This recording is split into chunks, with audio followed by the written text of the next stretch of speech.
Ayan na, linis tayo. Ayan na yung finished product. Bumili ako ng acrylic. Ayan, nilagay ko para hindi na siya mawala.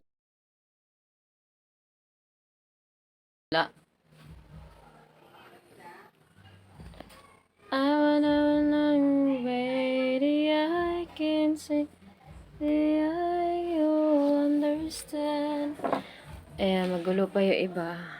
Ayun, bumili din ako niyang yung parang lagayan ng ano.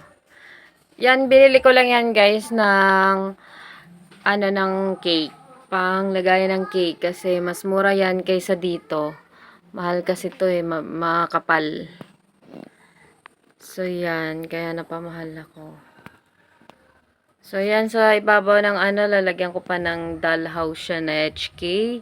So tatanggalin ko dyan yung aking HK. Ito yun, iakit ko yan sa taas. And then ito pa. Lalagyan ko pa yan ng gulo-gulo. Okay, hanggang dyan lang muna.